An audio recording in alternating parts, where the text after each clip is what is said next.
میرے پیارے امی، میرے پیارے ابو، میرے امی پر مجھے ناز ہے، میرے ابو پر مجھے فخر ہے۔ میرے امی مجھے دنیا میں لانے کا ذریعہ بنی، ابو نے مجھے دنیا میں جینا سکھایا۔ میرے امی نے مجھے جنم دیا، ابو نے مجھے لوگوں سے پہچان کرائی۔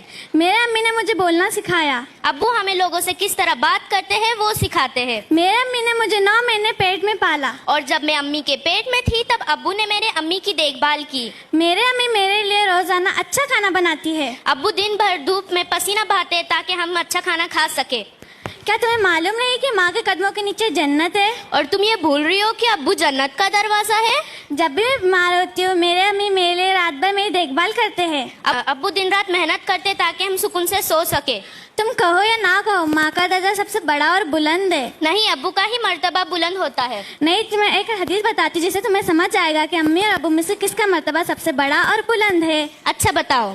آپ صلی اللہ علیہ وسلم کے پاس ایک مرتبہ ایک صحابی آئے، انہوں نے پوچھا کہ امی اور ابو میں سے کس کا مرتبہ سب سے بڑا اور بلند ہے، تو ہمارے نبی نے فرمایا امی کا۔ وہی صحابی نے دوسری بار وہی سوال ہمارے نبی سے پوچھا، تو ہمارے نبی نے فرمایا امی کا۔ تیسری بار وہی سوال صحابی نے ہمارے نبی سے پوچھا کہ کس کا مرتبہ سب سے بڑا اور بلند ہے، تو ہمارے نبی نے فرمایا امی کا۔ جب چوتھی بار صحابی نے وہی سوال کیا کہ امی اور ابو میں سے کس کا مرتبہ سب سے بڑا اور بلند ہے، تو ہمارے نبی نے فرمایا ابو کا۔ اس حدیث سے ہمیں پتہ چلتا ہے کہ امی اور ابو میں سب سے بڑا مرتبہ امی کا ہے۔ لیکن امی کے بعد ابو کا درجہ آتا ہی ہے نا، تو اس سے ہمیں پتہ چلتا ہے کہ امی اور ابو ہماری زندگی میں ایک اہم کردار نبھاتے ہیں، تو اسی لیے ہمیں امی اور ابو دونوں کی بھی عزت کرنی چاہیے اور ان کی فرما برداری کرنی چاہیے۔ انشاءاللہ۔ کیوں نہ افشا آج ہم اپنے امی ابو کا شکریہ ادا کریں؟ جی بالکل۔